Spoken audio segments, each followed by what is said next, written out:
When she hurt me the most, she didn't even look back, and yet, I forgave her, not because she asked me to, but because I couldn't carry that pain forever. It's strange, isn't it, how people can hurt you so deeply, and still live their life like nothing happened, while you, the one who stayed quiet, carried the weight of it every single day. For the longest time, I waited for her to say sorry, just one word. One little word that could have softened the cracks in my heart. But that word never came, and one day, I realized. Maybe it never will, maybe some people are too proud, maybe they don't even see the damage they caused, or maybe they think time itself is enough of an apology. I used to think forgiveness meant weakness, that if I forgave her, it meant what she did was okay, but it wasn't, and yet. Something inside me began to whisper, you don't have to let this define you. That whisper became louder with each passing day, until I understood, forgiveness isn't about her, it's about me. It's about the quiet peace I've been craving since the day everything fell apart. The story really begins about 3 years ago. I was 29 then. My life wasn't perfect, but it felt stable. I had a decent job, a small apartment that smelled of coffee and clean laundry, and a few people I loved more than words could say. One of them was her, my best friend since college. We had grown up together, shared secrets under dim dorm lights, cried over heartbreaks, celebrated promotions, and laughed until our stomachs hurt. If you had told me back then that one day she'd be the reason I'd lose faith in friendship, I would have laughed in disbelief. Because to me, she was family, not by blood, but by choice, and sometimes, that kind of love feels even stronger. It started with small things. A missed call here, a forgotten plan there. I didn't think much of it. Life gets busy, we all have our own storms to manage, but over time, the distance grew in ways I couldn't explain. She stopped sharing things with me. When I asked if everything was okay, she'd smile that distant smile, the one that says don't ask. Still, I stayed, because that's what I do. I stay, even when I'm not needed, even when the silence becomes heavier than words. There were moments I caught myself trying too hard, trying to make her laugh. Trying to keep the friendship alive, trying to prove that nothing had changed, when deep down, I knew everything had. I remember one evening, sitting across from her at a small cafe we used to love. It was raining outside, and the sound of drops hitting the window filled the silence between us. She scrolled through her phone while I stirred my coffee, pretending not to notice how distant she looked. Finally, I asked softly, "Have I done something wrong?" She looked up briefly, then shook her head. "No, of course not. You overthink things." Her tone was gentle, but cold, like someone talking to a stranger, and that's when it hit me. Maybe I wasn't imagining it, maybe something inside her really had changed. You see, when you love someone, whether it's a friend, family member, or partner, you start noticing the smallest shifts, the pauses in their voice, the way their laughter loses its warmth, the way they start walking a little faster when you're beside them. Those tiny things hurt the most, because they don't scream betrayal, they whisper abandonment, and for me, it was a slow heartbreak, not a storm that destroyed everything overnight, but a quiet drift that left me stranded. I kept trying to reach out. Texts, calls, invitations, small attempts to bridge the silence. Most went unanswered, or worse, half-hearted replies that felt like polite dismissals. Then one day, she stopped responding altogether. At first, I told myself she was just busy, but weeks turned into months, and deep inside, I knew. She had chosen to let me go. No fight. No goodbye, just silence. There's something deeply painful about being erased from someone's life, while you're still standing right there, hoping they'll look back. I went through every memory in my head, searching for a reason. Did I say something wrong? Was there jealousy, competition, resentment? Nothing made sense. And the worst part? I never got answers, just that empty feeling, like a door quietly closing without explanation. I think the hardest part was not the loss itself, but the lack of closure, the unfinished sentences, the conversations that would never happen. I used to draft messages in my phone, typing and deleting over and over, things like, "I miss you. Did I do something? Can we talk?" But I never hit send, because pride and pain are two sides of the same coin, and I wasn't sure which one was stopping me more. Months later, I saw her again, by accident, in a supermarket aisle, of all places. She looked the same, maybe a little more tired, a little more distant, when our eyes met. For a moment, I felt that old warmth again, but she smiled politely, the way you smile at an acquaintance, and then she walked past me. No pause, no "how have you been?" Nothing, just a quiet acknowledgement that our story had ended long before I accepted it. That night, I cried harder than I ever had, not because I missed her, but because I finally understood. Sometimes, people leave without saying goodbye because they don't know how to stay. It took me a long time to stop asking why. Because sometimes, there isn't a reason that makes sense. Sometimes, people change, and love, even the purest kind, runs out of space to live. Forgiving her wasn't easy. In fact, it took years. Years of remembering her laugh when I heard a similar one in a crowd. Years of holding my phone at midnight, wanting to tell her something funny. Only to remember, she's not there anymore. But slowly, I started to realize that holding on to anger was only keeping me stuck in the past. She had moved on, and so should I. One evening, I sat by my window, watching the sun dip below the horizon. The sky turned soft orange, the air quiet, and in that silence, something inside me let go. I whispered softly, "I forgive you." And in that moment, I think I finally began to heal. Before everything changed, my life was simple, not perfect, but peaceful in the kind of way you don't realize until it's gone. I used to wake up early, not because I had to, but because I liked the quiet before the world woke up. The sound of boiling water, the smell of coffee filling the small kitchen, the faint sunlight slipping through the curtains.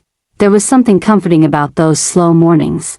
I'd sit by the window, mug in hand, scrolling through messages, usually hers at the top of the list. She'd send voice notes, half asleep, complaining about work or asking what I was having for breakfast. It was our little ritual, nothing extraordinary, just friendship in its purest form, small, steady, and real. We had met years earlier in college, both studying literature, both a little lost in our own worlds. She was bold, loud, full of opinions. I was quieter, more of an observer, but somehow, we balanced each other. Where I hesitated, she jumped. Where I overthought, she laughed and said, "Come on, what's the worst that could happen?" And that became our dynamic. She'd push me out of my comfort zone, and I'd be the one reminding her to breathe, to slow down, to think. We shared everything, meals, books, secrets, fears. When one of us got sick, the other showed up with soup and silly movies. When one cried, the other stayed up all night listening. At one point, I thought, this is what family feels like, not the kind you're born into, but the kind you build, piece by piece, through trust and love. Even after graduation, life kept us close, different cities, different jobs, but the same connection. She worked in marketing, I worked in education. Our schedules were different, but we always found time. We called each other after long days, ranting about bosses, laughing about bad dates, planning weekend trips we rarely took but always loved. Talking about. She was my person, the one I could call without explaining anything, the one who just knew. I remember once she said, "You know what I like about us? We don't have to talk every day, but when we do, it feels like no time passed." And I smiled, not knowing that one day that sentence would haunt me, because it would stop being true. There's a certain beauty in ordinary friendship, in the way you share silence, in the way you remember small things about each other, like how she loved lemon tea instead of coffee, how she hated rainy mornings but loved sitting by the window when it thundered, how she always tied her hair up when she was deep in thought.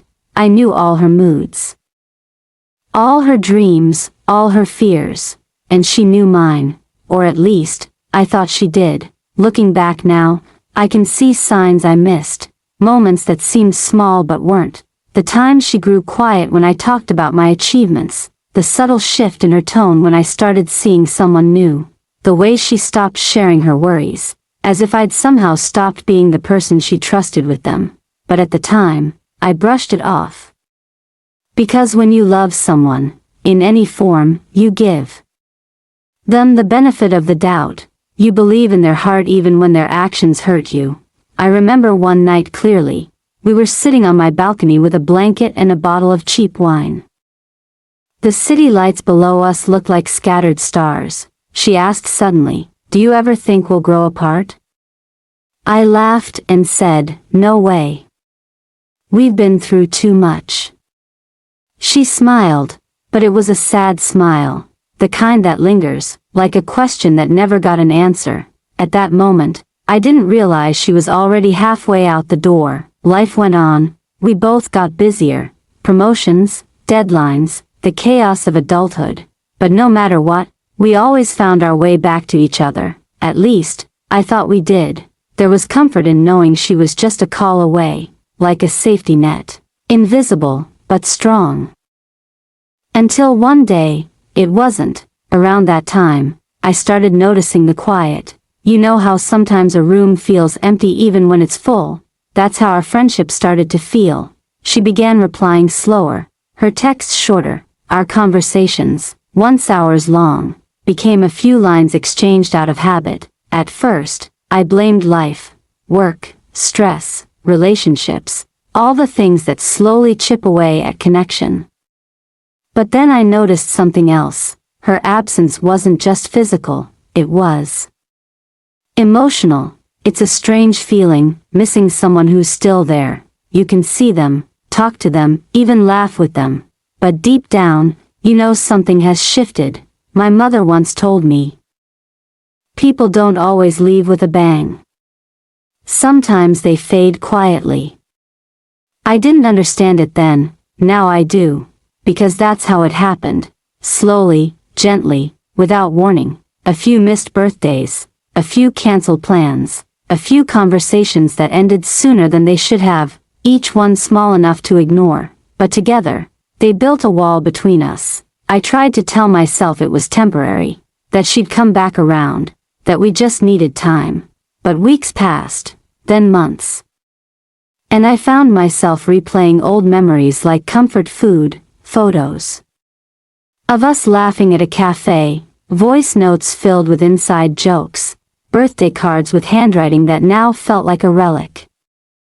It's funny, we capture moments thinking they'll last forever, but sometimes, they just become proof of what's gone. One weekend, I decided to visit her unannounced. I told myself it would be a surprise, but deep down, I think I was just desperate to feel close again. When she opened the door, I saw confusion in her eyes, not excitement.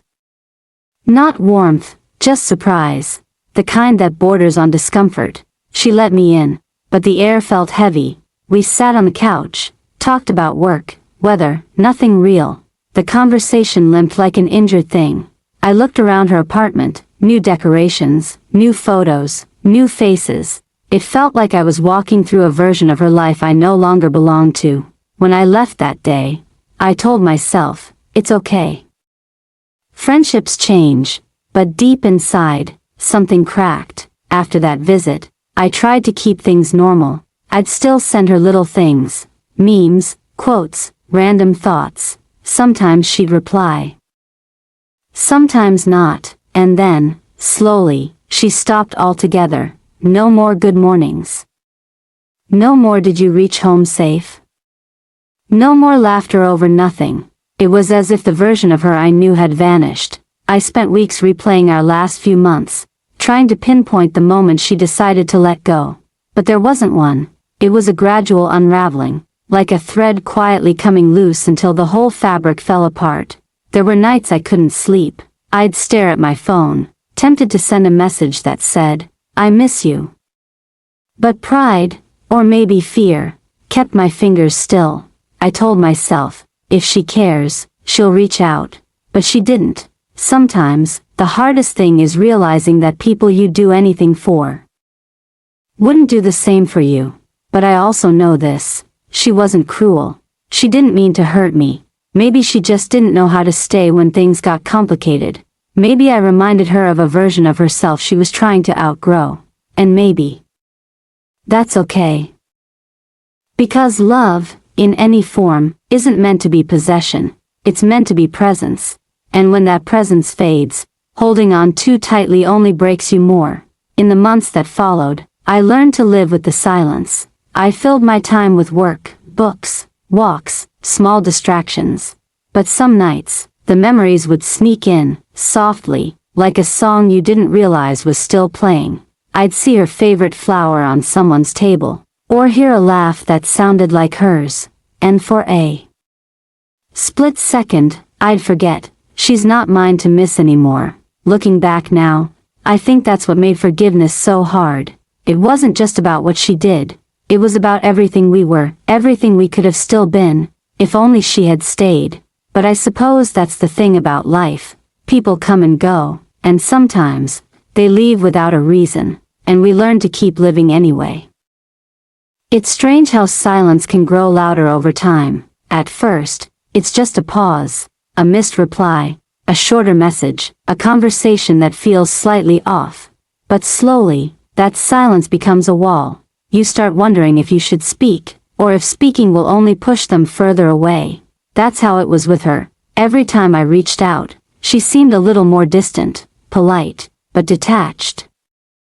Our once effortless connection had turned into something careful, awkward, almost forced, and yet, I kept trying, because when you've shared years of laughter and tears with someone, you don't just give up, you fight for it, even if you're the only one still fighting. One night, I called her. It had been weeks since we'd last talked. She picked up, sounding tired. "Hey," I said softly, "I just wanted to check on you."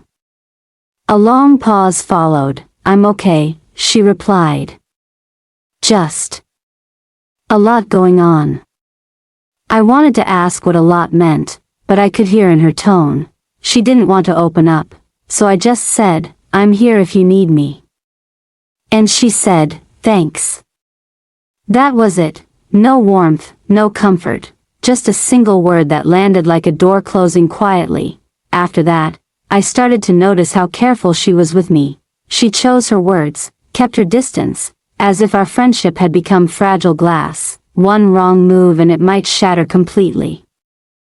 There were days I told myself I was imagining it, that maybe I was just being too sensitive.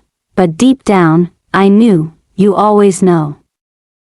Then came the weekend that changed everything. We had planned to meet, something simple, lunch at our favorite place. I was excited. I even wore the blue dress she once said suited me.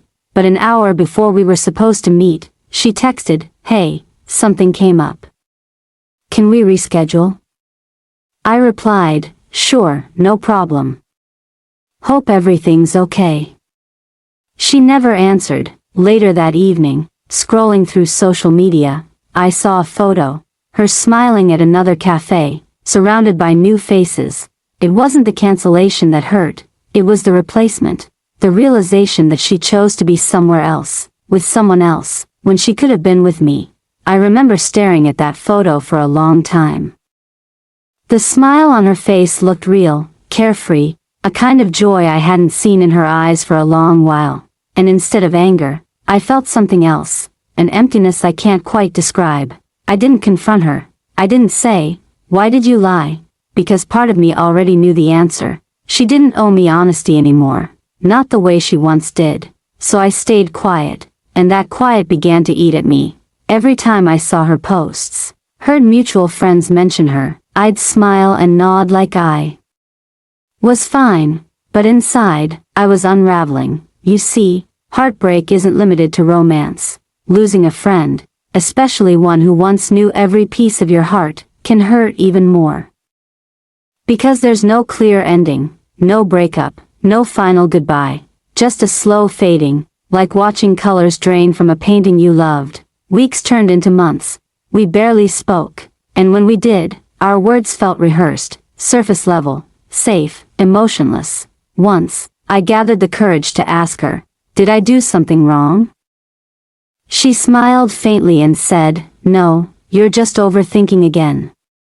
But the look in her eyes said otherwise. She was already gone, and no amount of questions could bring her back.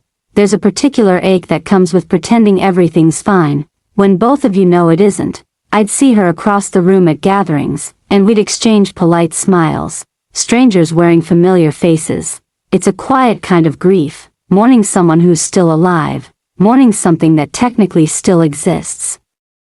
And the worst part, no one around you really understands. They ask, "Did you two fight?" You shake your head, because how do you explain losing someone without a reason? Then came the message, the one that broke me.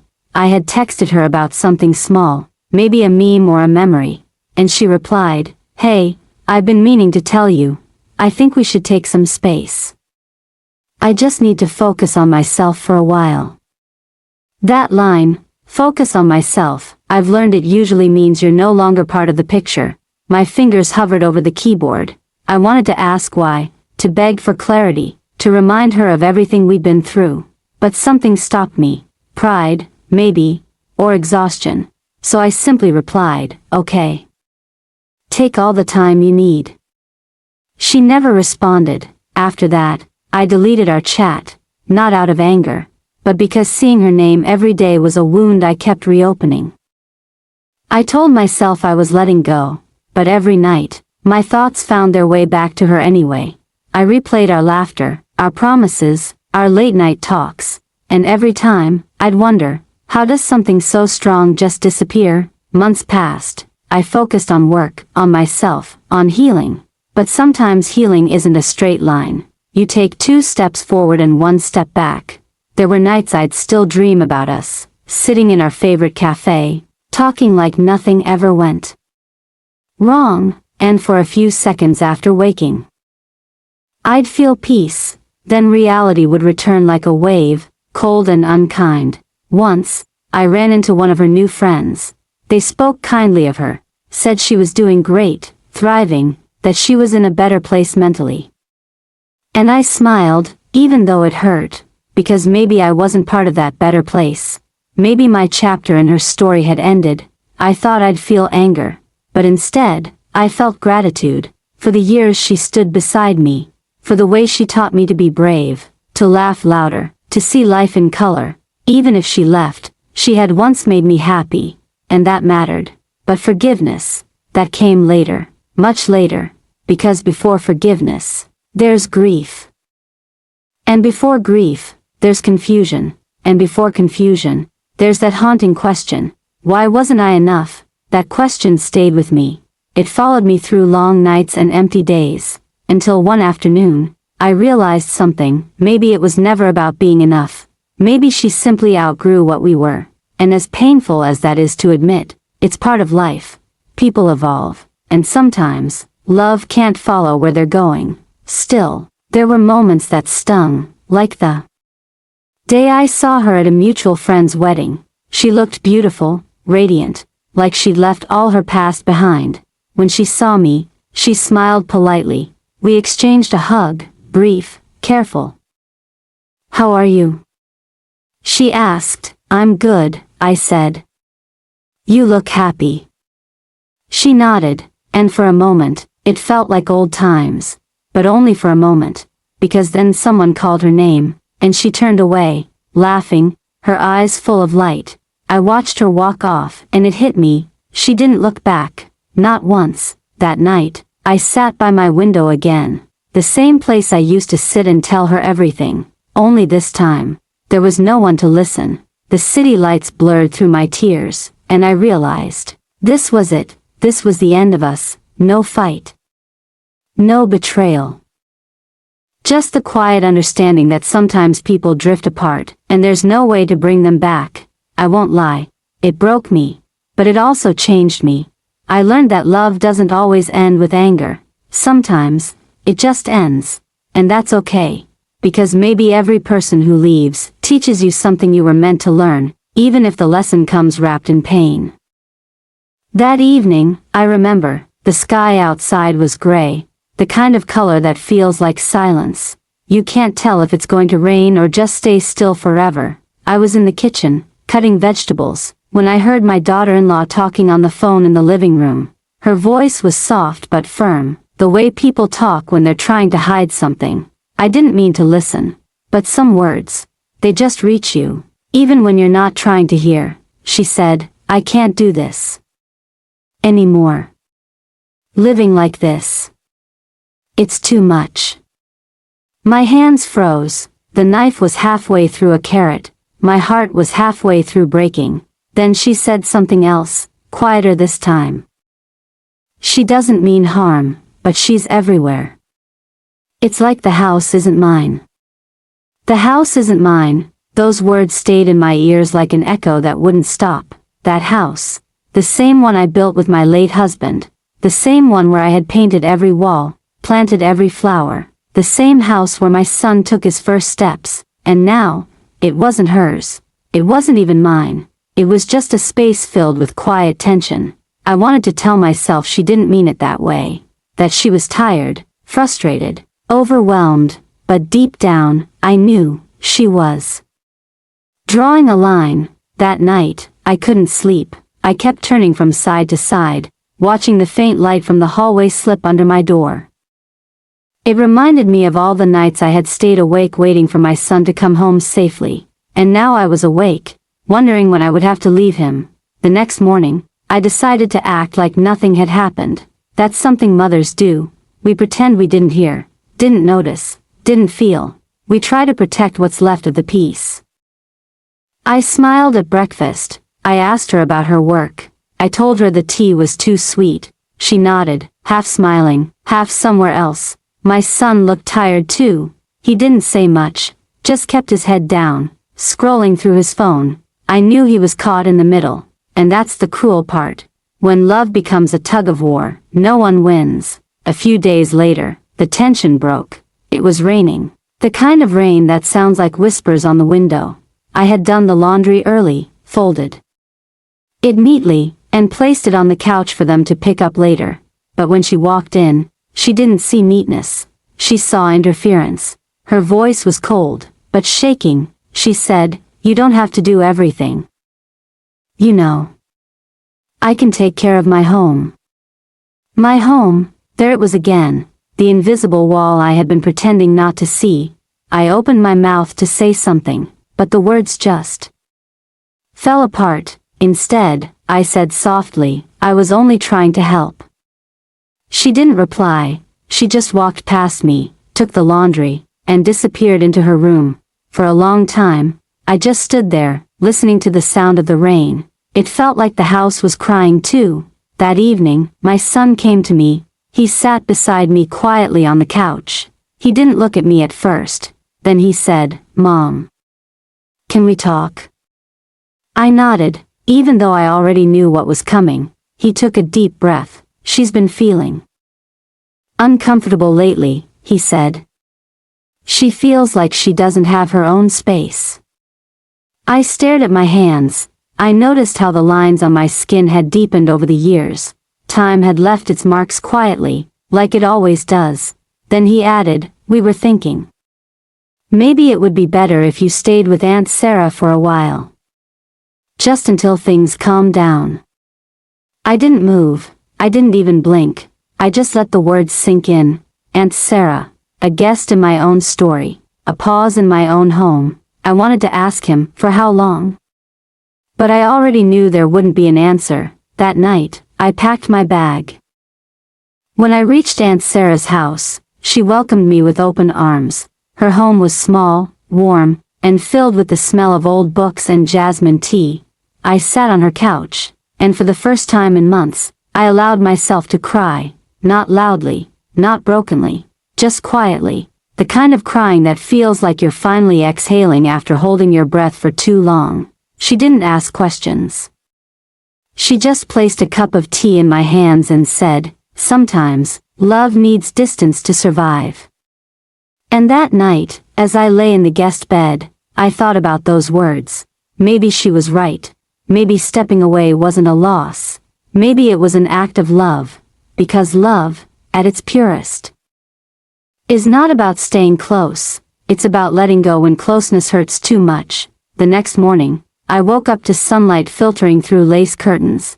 For a brief second, I forgot everything. I just lay there, listening to birds outside, breathing in the quiet. It felt peaceful and painful. All at once, I realized I had spent so long being someone's mother, someone's helper, someone's comfort, that I had forgotten how to just be myself. Now, I had no one to serve breakfast to, no laundry to fold, no footsteps to wait for. It was freedom, and it was emptiness. A few days later, my son called. His voice was softer than usual. He asked how I was, if I was eating properly, if Aunt Sarah was keeping me company. I said yes to everything. Then there was a pause, the kind that says everything words cannot. He whispered, "I'm sorry, Mom." I closed my eyes. I wanted to say, "It's not your fault," but I didn't, because deep down, maybe it wasn't about fault. Maybe it was just life, growing, changing, breaking, healing. So I said, "Take care of her. And take care of yourself." And when I hung up, I smiled through my tears, because that's what mothers do. We cry quietly, and then we pray louder. Days at Aunt Sarah's house began to find their own rhythm. Mornings were quiet. She liked to play old songs on the radio, soft melodies that carried a kind of peace I hadn't felt in a long time. I'd sit by the window with my tea, watching the world move outside, people hurrying to work, children in school uniforms, laughing and running, life still moving forward, even when mine had paused. At first, I didn't know what to do with myself. So much of my identity had been wrapped around being needed, being a mother, being useful, being there. Now, there was no one to need me, and that emptiness was heavier than I expected. But slowly, life began to whisper small invitations again. Aunt Sarah had a small garden, nothing fancy, just a few potted plants and a jasmine creeper by the wall. One afternoon, she asked me if I could help her repot the flowers. I hesitated for a moment, then nodded. As I dug my hands into the soil, something softened inside me. The earth was cool and forgiving. It didn't ask me to explain my sadness. It just accepted it. I remember looking at a tiny green sprout pushing through the dirt and thinking, life doesn't stop, even when hearts break. It still finds a way to grow. That evening, I slept better. It wasn't happiness yet, but it was something close. Maybe peace in small doses. A week later, Aunt Sarah introduced me to her friend, Mrs. Lillian, who volunteered at a local community center. They ran small workshops for women, cooking classes, literacy sessions, simple group talks. At first, I was shy. The idea of meeting strangers, talking about life, seemed too heavy. But Aunt Sarah, in her quiet wisdom, said, "You don't have to talk. Just come and listen." So I went. The first day, I sat in the back of the small hall. The women around me were laughing, sharing stories of their children, their struggles, their joys. And as I listened, something in me began to feel less alone. Pain feels smaller when you realize others carry it too. One woman said her son moved abroad and barely called. Another said her daughter stopped speaking to her after a fight over marriage. They spoke with sadness, but also with strength. They had learned to keep going, not by forgetting, but by forgiving. And that day, I understood something. Forgiveness isn't a gift you give others. It's a peace you give yourself. I started visiting the center every week. Sometimes I helped with tea. Sometimes I just sat and listened. Sometimes I even smiled. One day, Mrs. Lillian handed me a notebook. She said, "Write down your thoughts. Not for anyone else. Just for you." At first, my hands hesitated, but soon, the words started to flow. Quietly, honestly, like water finding its way. I wrote about my home, about the sound of rain on the kitchen roof, about my son's laughter when he was small, about my daughter-in-law's smile the first day she came home as a bride. About the silence that followed later, and as I wrote, I realized something powerful. The story wasn't about what was taken away from me. It was about what I still carried inside: love, patience, hope. Writing became my prayer, my way of healing. Months passed, seasons changed, the cold softened into warmth. One morning, while I was folding laundry at Aunt Sarah's, my phone rang.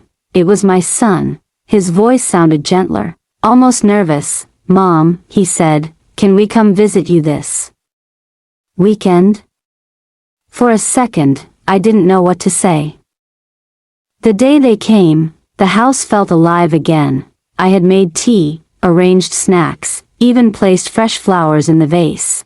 Aunt Sarah teased me, saying I looked like I was preparing for an inspection. When the doorbell rang, my hands trembled slightly. My son hugged me first. He held me tightly, not like a son comforting a mother, but like someone finding a lost part of himself. Then my daughter-in-law stepped forward. She smiled awkwardly, her hands clutching a small wrapped box. "Hi, Mom," she said quietly. The word mom came out soft, unsure, but it was there. She handed me the box. Inside was a framed photo of the three of us, from years ago, during a family trip. We were standing on a hill, the wind in our hair, laughter frozen in time. "I found it while cleaning," she said. "Thought you might want it." I nodded, unable to speak. Tears filled my eyes, but they weren't bitter this time. They were warm. The visit was gentle, like the first sun after a long winter. We talked about simple things: weather, work, health. No one mentioned the past, but it sat quietly among us, no longer sharp, just soft. When they left, my son hugged me again and whispered, "Come home whenever you're ready." I smiled. Maybe someday, I would, but not yet. Not because I was angry, but because I needed to finish healing where I was. Sometimes, returning too soon can undo the peace you've just begun to build. That night, I sat in bed, holding the framed photo. I traced my fingers over our faces. I realized that forgiveness doesn't always look like reunion. Sometimes it's just a quiet acceptance, a decision to stop carrying pain. I whispered to myself, she never said sorry. But I forgave her. And in that moment, I finally meant it. Over the next few months, I began helping regularly at the community center. I taught simple cooking to young women who had moved to the city for work. I showed them how to stretch ingredients, how to make meals that feel like home. Sometimes, forgiveness doesn't come with an apology. It comes with understanding. It comes when you stop expecting people to be who they were, and start seeing them as they are, flawed, scared, human. I realized my daughter-in-law wasn't cruel. She was just trying to build her own space, her own identity, her own version of home. And maybe, without meaning to, I had stood in that space too long. The thought didn't hurt anymore. It simply was, and that's how healing often feels. Not like fireworks, but like rain finally stopping. One evening, while I was watering Aunt Sarah's plants, she came up beside me. She said, "You look lighter these days." I smiled. "Maybe I am." She looked at me and said, "Do you think you'll ever go back?" I paused. "I don't know," I said. "But I'm not waiting for that anymore." She nodded, understanding without needing more words. As the sun set, I looked at the jasmine vines climbing up the wall, blooming again after months of quiet care. I thought about how plants forgive seasons. They don't hold grudges against the winter for being cold.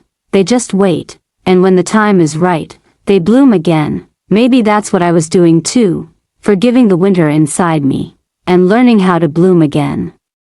It's been more than a year now, a full cycle of seasons. Rain has come and gone, flowers have bloomed and withered, and I have learned how to breathe again.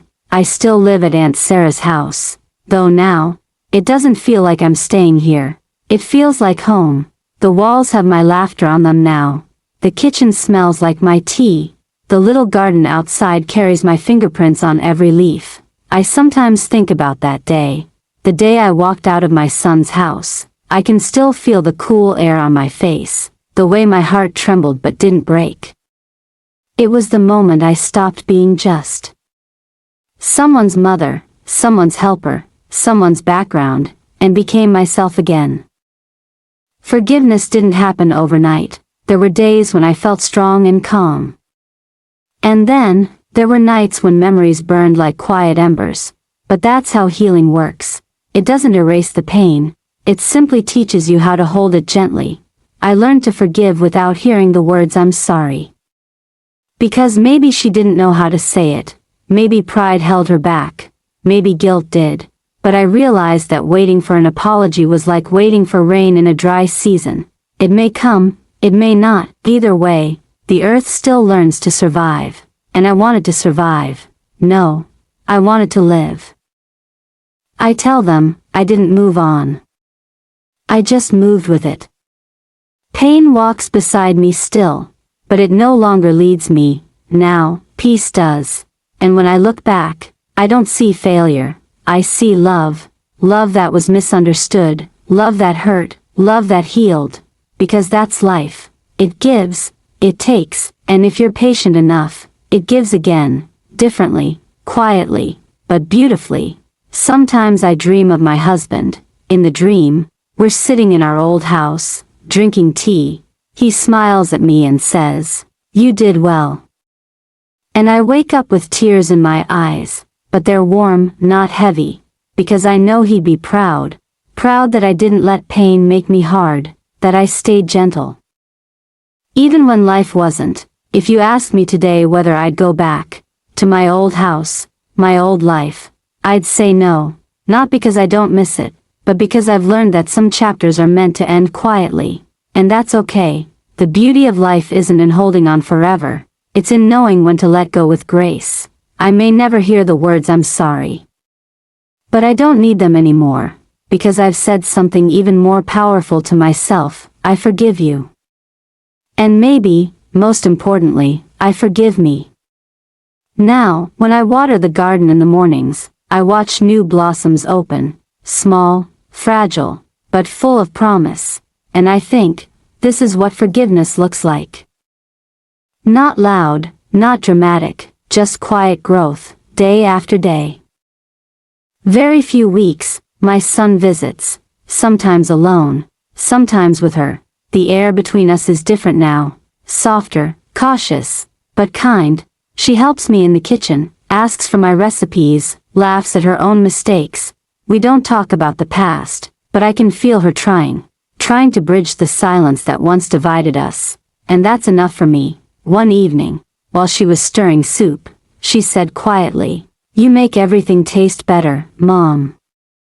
It was simple, but in that small sentence, there was peace. The kind that doesn't need an apology to be felt. Sometimes, I still sit by the window at night, holding that framed photo she gave me. I look at the three of us, frozen in that hilltop moment. Wind in our hair, smiles unguarded. It reminds me that love never really disappears. It just changes shape. It can turn into silence, then into distance. And if you let it, into understanding. Maybe that's what growing older truly means. Learning to love people even when they don't love you the way you expect. There's something else I've learned, too. Forgiveness isn't a weakness, it's strength. Quiet, invisible strength. It's choosing peace over pride. It's refusing to let bitterness make a home in your heart. It's understanding that sometimes, people hurt you not because they hate you, but because they don't know how to love you right. And once you realize that, the anger fades. Not all at once, but slowly, like the last bit of snow melting under sunlight. The women at the community center often ask me to share advice. They say, "How did you move on?"